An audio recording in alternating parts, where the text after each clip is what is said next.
बाजार की एक रोशनी सी सुबह थी। मागमा देवी अपनी छोटी टोकरी लिए बैठी मीठे अमरूद बेच रही थीं। 2 बेटियां थीं उनकी, दोनों ही हीरे जैसी पली बढ़ी। बड़ी बेटी नंदिनी सिंह देश की सीमा पर फौज में अफसर थी और छोटी सावित्री सिंह इसी जिले की डिस्ट्रिक्ट मजिस्ट्रेट।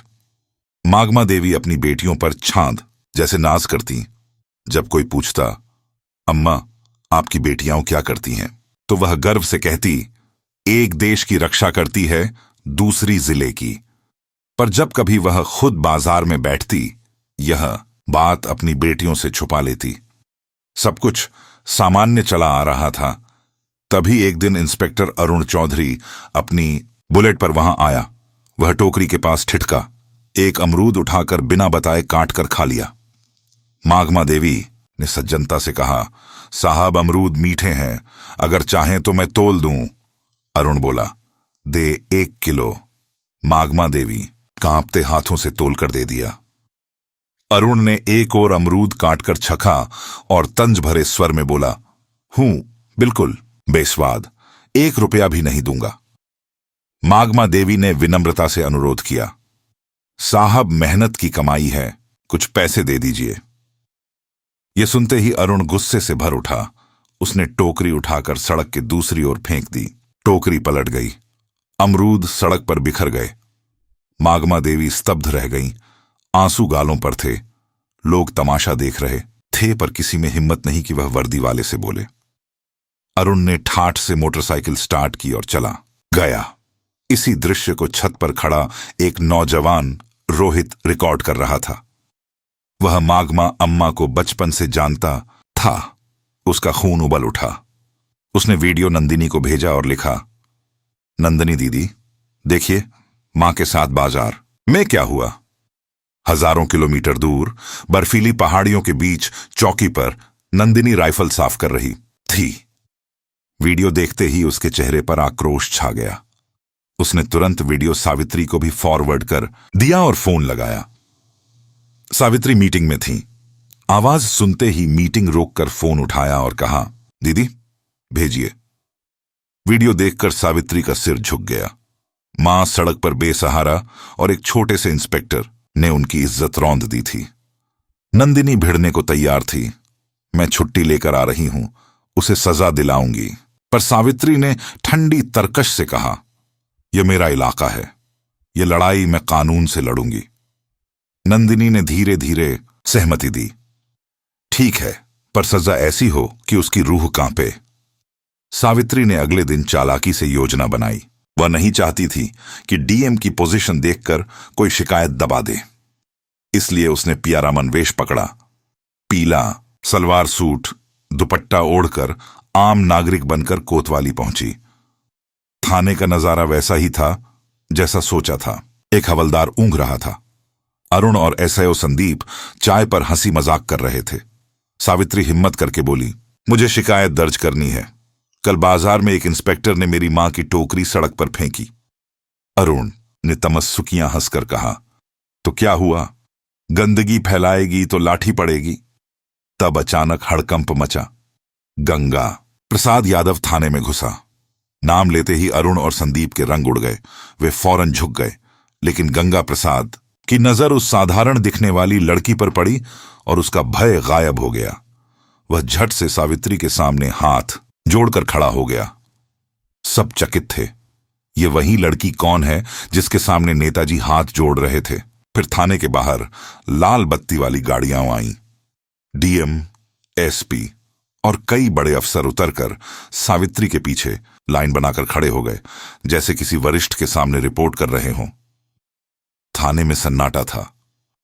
सावित्री ने कड़क आवाज में कहा, आप दोनों, अरुण चौधरी और संदीप राणा, तत्काल प्रभाव से सस्पेंड हैं। उसने एसडीएम से कहा कि दोनों पर विभागीय मुकदमा और वर्दी के गलत इस्तेमाल की एफआईआर दर्ज हो। अरुण और संदीप भयभीत हो गए। गंगा प्रसाद को सावित्री ने सीधी चुनौती दी, इस मामले से दूर रहें, वरना जांच आपकी ओर भी जाएगी।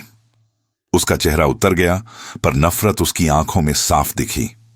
अगले कुछ दिनों तक सब समझे कि डीएम ने मां का हक लौटा दिया। पर रात में सावित्री के पर्सनल फोन पर एक अनजान कॉल आया।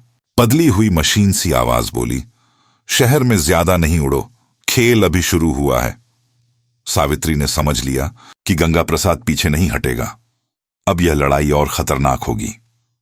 उसने मां के घर के पास सादी वर्दी में 2 पुलिसकर्मी तैनात करवा दिए, पर सावित्री डरकर मां को कुछ नहीं बताना चाहती थी।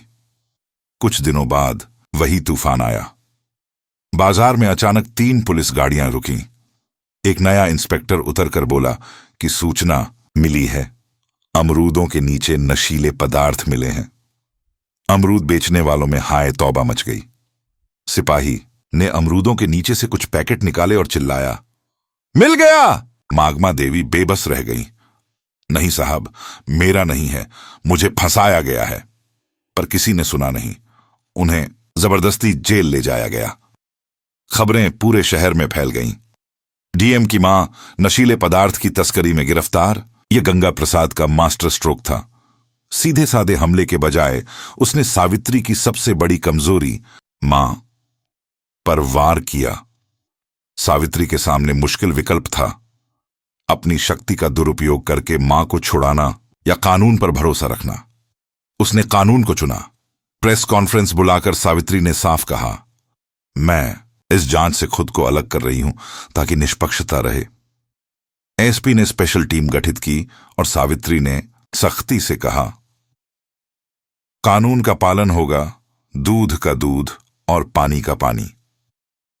सावित्री ने रोहित को बुलाया, वही नौजवान जिसने शुरू में वीडियो भेजा था। उसने बाजार के लोगों और सीसीटीवी की मदद से तफ्तीश शुरू करवा दी। रोहित और दुकानदारों की मेहनत रंग लाई। पास की दुकान के सीसीटीवी में एक शख्स दिखाई दिया जिसने टोकरी के पास कुछ रखा था। चेहरा बिल्कुल साफ नहीं था, पर वही आदमी था जो अरुण के साथ अक्सर देखा जाता था। सबूत मिल गया, गेम चेंजिंग सबूत। अब सावित्री ने एसपी के साथ फंदा रचा। उन्होंने अफवाह फैलाई कि सीसीटीवी में अपराधी का चेहरा साफ आ गया है और गिरफ्तारी होने वाली है। गंगा प्रसाद के शिविर में घबराहट फैल गई। उसने अरुण को बचाने के लिए कहा, पर पुलिस ने उन दोनों को शहर के बाहर जब्त करने का फैसला कर दिया। जैसे ही अरुण और संदीप एक सुनसान जगह पहुंचे, उन्हें पुलिस ने घेर लिया और पकड़ा। पकड़े जाने पर दोनों ने गंगा प्रसाद के खिलाफ सारे राज उगाले। अगली सुबह घर पर बैठे गंगा प्रसाद के दरवाजे पर दस्तक हुई। डीएम सावित्री, एसपी और भारी फोर्स उनके सामने थी। दस्तावेज और फोन रिकॉर्ड दिखाकर एसपी ने गिरफ्तारी वारंट पेश किया। नेताजी का राजनीतिक साम्राज्य अचानक टूट गया। उसे गिरफ्तार कर लिया गया। मागमा देवी बरी हो गईं। जब वह जेल से निकलीं तो सावित्री ने अपने हाथ बढ़ाकर उन्हें गले लगाया। मां बेटियां एक दूसरे में समा गईं। सावित्री ने कहा, अब आपको अमरूद बेचने की जरूरत नहीं। अगले दिन मां को अपनी गाड़ी में बिठाकर कार्यालय ले जाया गया। मां बेटियों की खुशी लौट आई। नंदिनी भी छुट्टी पाकर आई और फिर तीनों साथ में हंसी खुशी रहने लगे। दोस्तों, यह कहानी मनोरंजन और सीख दोनों के लिए है। इसमें दिखाए गए पात्र और घटनाएं काल्पनिक हैं। किसी भी वास्तविक व्यक्ति या संस्था से इनका संबंध नहीं है। अगर आपको यह कहानी पसंद आई हो तो वीडियो को लाइक और शेयर करें और कमेंट में बताइए आपको सावित्री का कौन सा कदम सबसे ज्यादा प्रभावी लगा। हमारे चैनल को सब्सक्राइब करना न भूलें। हम ऐसे ही प्रेरणादायक किस्से लाते रहेंगे। धन्यवाद।